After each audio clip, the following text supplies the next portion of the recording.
আল্লাহ তাআলা যদি কোনো পুরুষের উপর নারাজ অথবা অসন্তুষ্ট থাকে, তার জীবনের মধ্যে এমন কিছু নীরব লক্ষণ দেখা যায় যা বুদ্ধিমানরা এবং যারা জ্ঞানী তারা অতি দ্রুত বুঝে নিতে পারে অথবা চিনে নিতে পারে।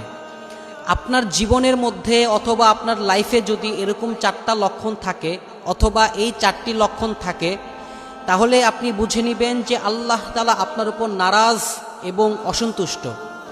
প্রথম লক্ষণ হচ্ছে আপনার জীবন থেকে নামাজের স্বাদ এবং প্রশান্তি হারিয়ে যাবে।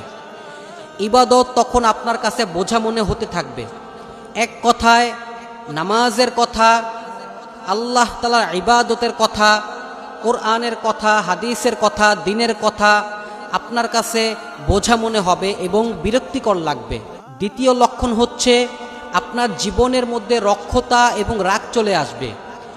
স্ত্রী, সন্তান এবং পিতামাতার সাথে খারাপ ব্যবহার করা, তাদেরকে মারধর করা অথবা তাদের সাথে সর্বদা চিল্লাচিল্লি করা, এগুলো আপনার কাছে স্বাভাবিক মনে হবে। আপাতক দৃষ্টিতে এগুলো অস্বাভাবিক মনে হলেও আপনি মনে করবেন যে স্ত্রী সন্তানের সাথে অথবা পিতামাতার সাথে রেগে কথা বলা অথবা উঁচু আওয়াজে কথা বলা এটা আপনার কাছে কোনো বিষয়ই না। তৃতীয় লক্ষণ হচ্ছে আপনার জীবন থেকে শান্তি এবং প্রশান্তি হারিয়ে যাবে। আপনার লাইফে সব কিছু থাকা সত্ত্বেও, বাড়ি গাড়ি, টাকা পয়সা, ধন দৌলতের কোনো অভাব নাই, এরপরেও আপনার মধ্যে অস্থিরতা কাজ করবে।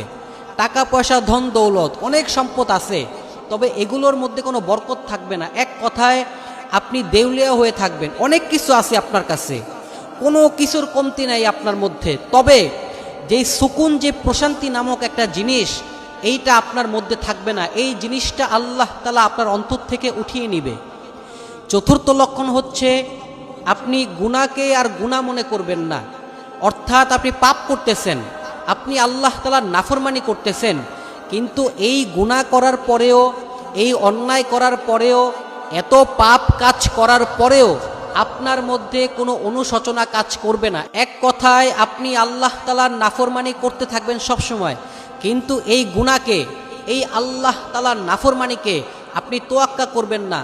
আপনার মধ্যে কোনো অনুশোচনা থাকবে না। আল্লাহ তাআলা যেন আমাদের সকলকে এই মারাত্মক 4টি কাজ থেকে হেফাজত করেন এবং আমরা যেন আল্লাহ তাআলার অসন্তুষ্টি বর্জন করে সন্তুষ্ট অর্জন করতে পারি। আল্লাহ তাআলা আমাদের সবাইকে কবুল করেন।